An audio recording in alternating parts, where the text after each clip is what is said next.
Welcome back. Joining our show this morning is Adrienne Smith, the owner of Santa Barbara's Power of Your Own yoga studio. That is right. Her studio practices both traditional yoga, but also incorporates a style that's geared more towards athletes. We had to bring it inside because the dew factor out there with all the low fog and everything. Claire, let's get it going. Yeah, I'm excited about this because I think people don't know that there is specific yoga for certain activities that really help you. So here with Adrienne, again, from the yoga, Power of Your Own Yoga. Tell me a little bit about first your studio and what you guys are all about.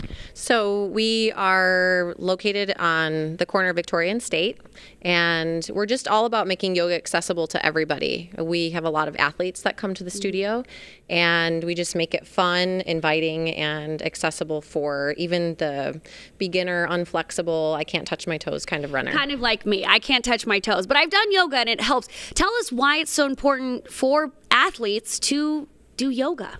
So there's two parts to yoga, or more than two, but we look at it as like the stretch and strengthening piece, but there's also the mental performance part. And yoga is really the dance of observing your mind and your body and also learning how to deal with it. So when you go out for runs, most of the time people go out for a run and let's say the first mile, they're just hating life. They're running and they're just like, why am I doing this? So if you can take some time while you're on a yoga mat and there's just you and your mat and you don't have the distractions of I'm going to stop, I'm going to turn around, I'm going to go home, but you're really there and you're in this group of really supportive people that want to hold you up higher. It's an amazing experience for elevating your mental performance as well as your physical. That's really cool. I've never really thought about that. And you have some of your yoga students here that are going to demonstrate something. So come over here and walk us through some of the moves that might help runners looking for something.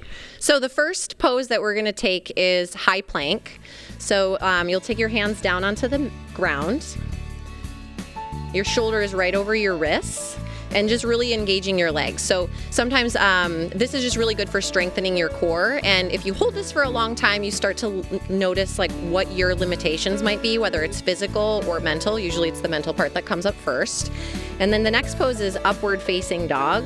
So it's a little bit different when you have your running shoes on versus when you're barefoot. Of course, yes. But the idea is to pull your chest as far away from your feet as you possibly can so that you're opening up through your chest. When we're running, we focus, you're so much in this like forward motion. And so this really helps open up the hip flexors and open up your chest. The last, or two more, is downward facing dog.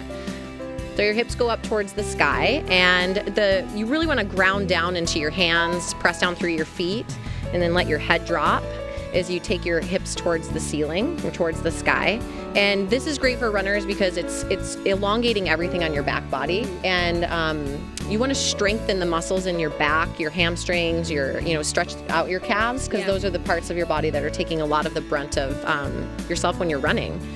Then the last thing is lunge with a little bit of a quad stretch. So depending on how tight you are, it's not as easy to step into a lunge, and it's not that easy to grab your back foot, as you can see by my my tight running friends. These are actually my siblings.